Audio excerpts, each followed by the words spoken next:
season's full. Tune in and watch the drama unfold.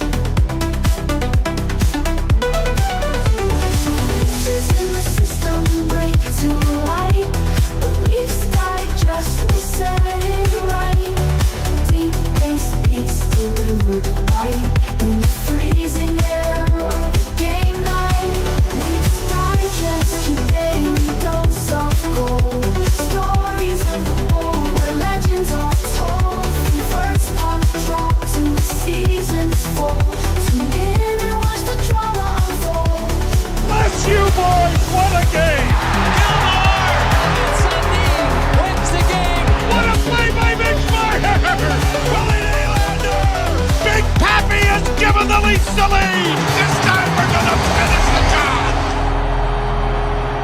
There's no way that this just happens. The Toronto Maple Leafs, in what was considered a must-win by many, come out and fall short. And not only did they fall short, they were unable to even put a goal on the board. A great game from Sergei Bobrovsky. The refs are bad as usual, but the reason the Leafs lost was a lack of, I guess, ability to score the puck. They get shut out. That being said, there is some positives. There's some negatives. We'll dive into it all. There's a very unfortunate one. A bit of a, I don't know. It's I guess a heartbreaker. Not really. I mean, the Leafs weren't in it like at all. I mean, they were in it, but they didn't really feel like they were fully in. I mean, a fantastic box score for you all here. Everybody was pointless, scoreless. Bit of a scrum there towards the end. Some missed hits to the head. Max Domi there at the end there. Joseph Woll with a fantastic game of his career, game of his season. They don't get a goal, but at the end of the day, I mean, they got dominated, but tie series, and now it's a best of 3. You win the next one, you're in very good shape. Yeah, if you win the next one, you're in good shape. And a couple silver linings tonight. Joseph Woll, very good game. And a couple other things too. Like, I thought that they, like, if you look at the last series, and if you look at every series the Leafs have played in the last 6 years, 5-6 years, they always lay an egg in one game.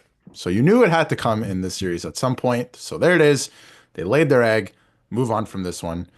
Let's see what we can do back in Toronto. So we knew that this was going to be a long series. It would have been great if they went up 3-0, and it would have been great if they were up 3-1 at this point, but we knew that Florida was going to push back anyway, right? Like, so, you know, level-headed, we're going back to Toronto, tie series, like Stanley Cup champions, a dirty team that you're playing. Let's not sugarcoat anything, right? At the same time, like they ride that line beautifully. It's actually insane, and you know, you're here 2-2 going back home. So they're still in a good spot. The Leafs never make anything easy. If you look back at even 2002, every series went to game 7, they pulled it out. But you still got to be on board here. But a couple things tonight that I thought that they did clean up versus game 3. And then obviously, you know, when you start the first period on the penalty kill the entire period, like things are not going to go well for you. But a couple silver linings tonight still. Yeah, Joseph Woll.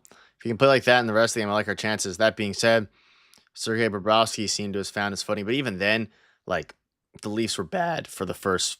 I mean, the third period was decent. You know, the second and first period were really bad. I mean, the Leafs had 4 or 5 shots in the first.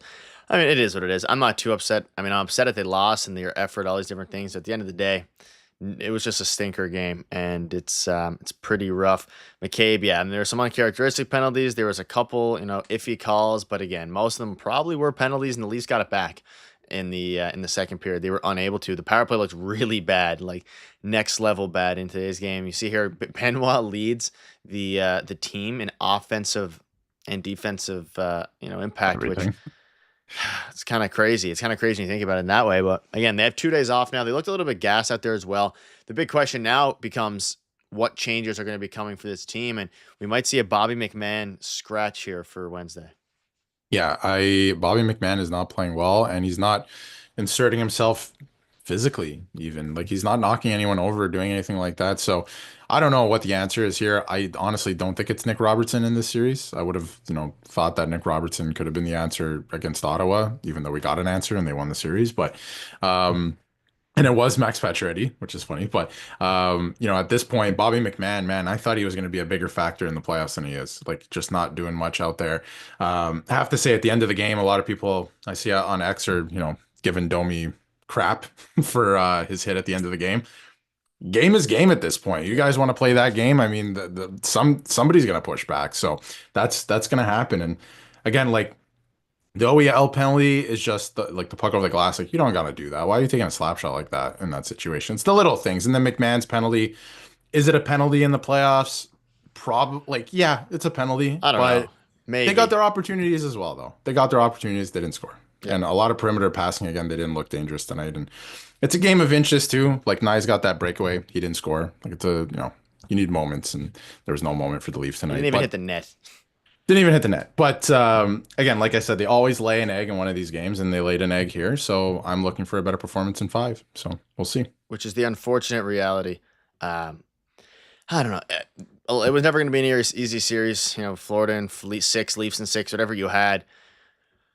The big question mark is now, again, changes from Jim here. Nick Darius, good time to insert Camp in the line, Pacific Man, little offensive upside, but 0 defense. Yeah, I think I tend to agree. I feel like we'll see something. We'll see something in there. Something's probably going to get changed back-to-back brutal games, but maybe Craig Berube says, hey, we won both our games at home ice.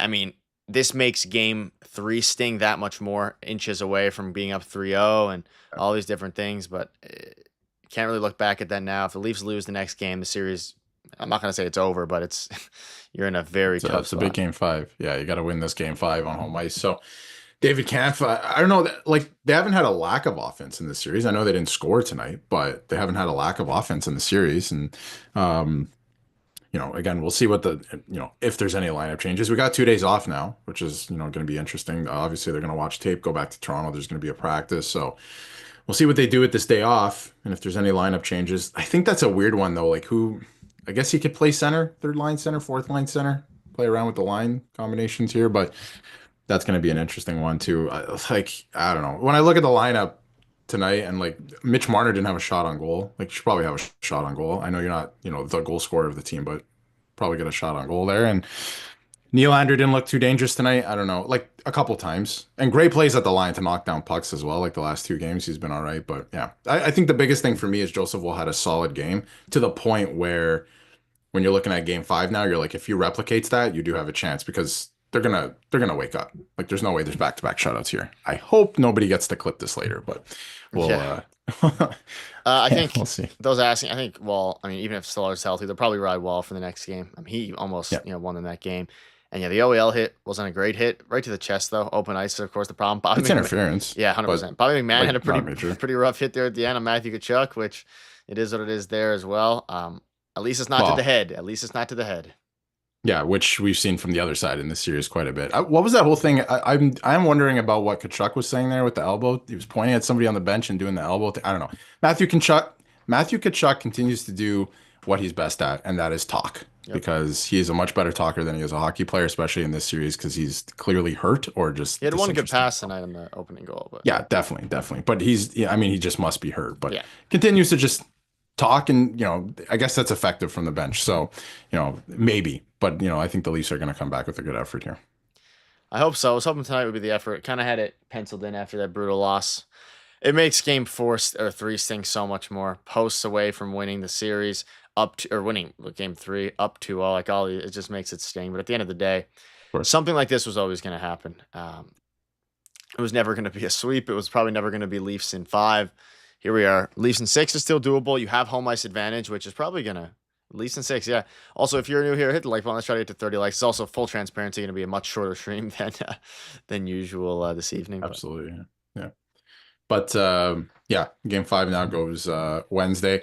I do think that the Panthers, let's not sugarcoat anything. We made a couple videos about it. A lot of people like to say that the Toronto fans, the Toronto media are crying, but let's be real. Like the Florida Panthers have a different rule book. There's a clear reason for it. Back in the 2010s, around 2010-11, when the Boston Bruins won the Stanley Cup, Colin Campbell, obviously. Gregory Campbell played for the Boston Bruins. Now, Gregory Campbell works for the Florida Panthers. His dad still works for the NHL. There is a clear bias there, especially with George Paris, who used to be a Florida Panther and got knocked out cold by Colton Orr, who was on the Toronto Maple Leafs at the time. So clear bias there. They play by a different rule book. You can't call everything. They know how to ride that line where it's super egregious.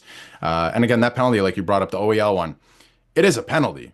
definitely not a major penalty. So I'm glad they got to, review that. But obviously, interference. But this game was dictated not necessarily by the refs. I don't want to make it out to be like that, but it was dictated by the Leafs being on their heels and on the penalty kill for the entire first period. It was hard to come back after that, but again, they didn't have nothing. You got to push back at the end of the day, and they didn't do that. Their goaltender kept them in it this one. I thought he played fantastic. This is the Joseph Woll we know, right? And the last goal, McCabe's got to take Bennett. He has to take Bennett. So I'm not going to blame Woll on that. It is what it is, but it's tough. That's a tough one. Woll played great, and again, I keep saying it, but we'll see what happens in Game 5. I expect a much better effort. They're back on home ice, and that's the reason you wanted to win the Atlantic. So there you are. Yep. Shout out to Evan Rodriguez for being the biggest. Maybe that call was right. Same guy. That's all I'm saying. It's the same guy. Leafs should have fought back though. But at that, Leafs.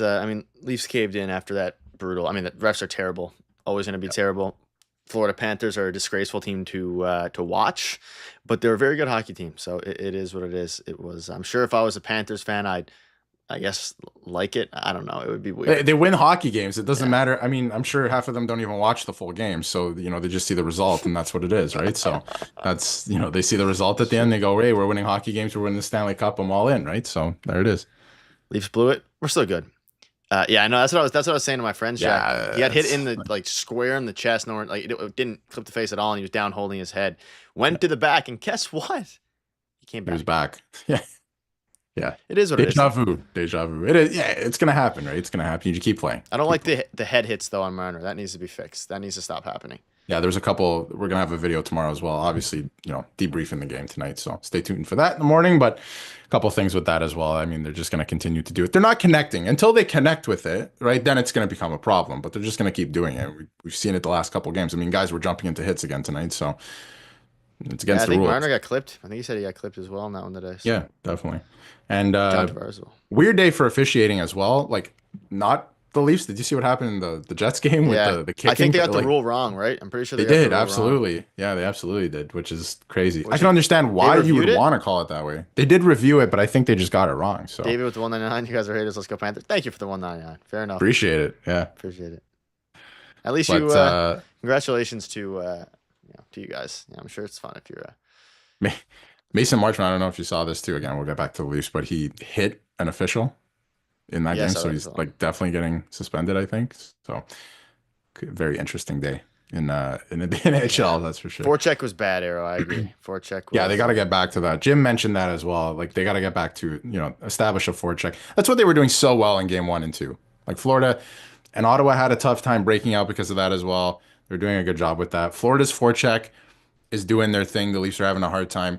I thought, like, against Ottawa, they were doing a lot of the drop back, but behind the net to kind of regroup the defenseman. Then they could break it out because Ottawa was bringing that swarm. But in this series, I was thinking, okay, Florida's taking that away, so now you can just break out a little bit easier. You can just go straight up the middle if you want. They're kind of taking that away now too. So got to figure out a game plan here heading into 5. I think they can do it. They're a much better team than they've shown tonight. I think the game was just kind of taken away from them. It was their own doing, but it was taken away from them in the first period there. They also missed that a ton. They didn't get any shots. Yeah, just got to get it to the net. No tips went their way either, which isn't super great. By the way, a deflection is not a fluky goal. It's a deflection. Just so everyone. Yeah. I've seen a lot of that out there. It's not a fluky goal. It's a nice goal. They meant to do that, but yeah. And the guy, who was it who hit the ref? Freeman came out and not getting suspended. So who hit the ref?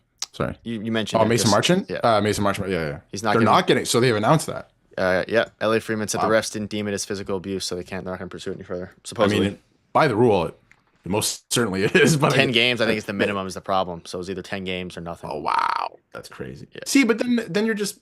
This is a whole different conversation. Then you're just like making things up. You know what I mean? Like, he definitely hit the ref. And I'm not calling for him to be suspended or anything, but you're like, it's too many games, so we're not going to suspend him. That's crazy. It's true, Jim. It is true. Shot differential was a lot. It was, like, what is it? That's 40 that's 15? Yes. Sorry to interrupt. That is exactly why you needed to win the Atlantic, because that home they need to get some of these lines away. The matchup game in Florida is a nightmare for this team. Like, Florida's winning it. They're doing exactly they still what they almost want. won game 3, which is crazy. I know. That was a big game they should have won, but crazy. I say should have, but would have been nice. Right side is even playing field. Not nearly as upset at this one as I was on the last one. This one is kind of just they showed It wasn't as close. They didn't drag me in at all. I mean, I was like Rob. I was like my heart was pounding the whole game, but it was just like, you lose some, you win some. Let's dive into our 3 stars here. I mean, I'm gonna go Joseph Wall number 1. I mean, no one else deserves it, if we're being completely honest. So I'm just gonna go Wall 1 and no one else. I'm gonna go.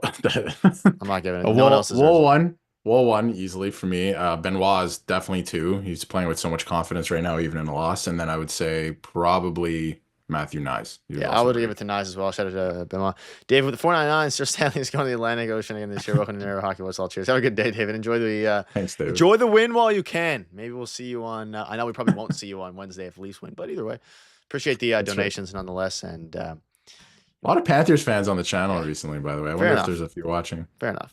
They're not the ones slashing and hitting heads, so I won't be mad at the fans. That's right. I can't believe Bennett scored. I mean, to be fair, like there were some undisciplined penalties in that first period. That holding one or the hooking, interesting call as well. Like it probably was, but then he latched his stick with his elbow, so it's like what are we gonna call? The thing is that like it's borderline. I'm fully against that boarding call, just so we're all aware. Didn't touch the boards. Didn't touch the boards. Yeah, it's just a dangerous spot. But okay, that's the thing about those calls. Both of those calls. We're not in. We're back. That's the thing about both of those calls, that because they got the 2 other penalties, which are absolutely penalties, everything just snowballs. It looks that much worse, right? They kind of set the tone with those, unfortunately. Yeah, kind of borderline. Robert, her Marchman got $7,500 fines. That's why I got an in-person hearing, so they can fine him more than $5,000. Marchman. I thought that said Marchand. I was like, that is very early. The game just finished. Yeah. And for what? It is what it is. It is what it is. Robertson and Yarncroke are saying there's going to be moves, I think, whether Yarncroke comes out, Bobby McMahon comes out, there's going to be probably some moves, or at least, rumblings of some moves. Tuesday would be my guess when they practice. Probably an off day tomorrow. It is what it is, but I do think Yarncroke should come out. Yeah, it's pretty bad. Not doing much anymore. I do think Yarncroke should probably come out at this point, but yeah. And we will have videos on all of that, ladies and gentlemen. Jim with the $5 before we wrap up here. Jim with the 5. Donate said a Florida fans are the highest. Don't go watch the Panthers. There is. It is live. There is actually a Panthers Digest. It is new, Jim. It is new. It's brand new. Actually, Greg's doing a great job over there. But guess what? They're not going to win the series. That's right. So that's right. It's unfortunate that in his first year on Panthers Digest, he's going to have to watch not a Stanley Cup winning team. Yeah. Holmberg's been bad too. It's been bad. I don't think Holmberg's been like, I don't know. He's in I notice Holmberg. Like Yarncroke, I notice for all the wrong reasons right now. And I was defending Yarncroke that he should be in the playoffs, but we're at the point now where it's like, I don't know. Crazy. But do you want to make, here's the thing. The Leafs have they made a lineup change since Ottawa? Probably not, right? Maybe moving the lines around. Florida has. They said, oh, this is not working after 2 games and made a change. So maybe it's the Leafs' time to make a change here. You got to win game 5. If you lose game 5 going back to Florida, I don't know, man. It's our company, Scott. Too bad thing. It's a company, I should rather. Too bad things if Florida has momentum, and that's Bob's best game. Why is Holmberg allowed to play over Roberts? Tell me in. Good night, Josh. Have a good night. Yeah, it's gonna be interesting. We'll keep you up to date with all the latest news, ladies and gentlemen. Video nice and early tomorrow, bright and early, 9 a.m. probably around there. But it's gonna be interesting. Hopefully, we'll be celebrating in 2 days' time. In the meantime, we'll probably have like 5 or 6 videos between now and then. So bear with it. Keep on moving, and we will see you all in the next stream, which Wednesday. They need a couple days off, though. They're absolutely they're gassed here. But we'll see you guys later. Leafs Digest, your daily dose of gold. Stories of the bold, where legends are told. From first puck drop to the season's full. Tune in and watch the drama unfold.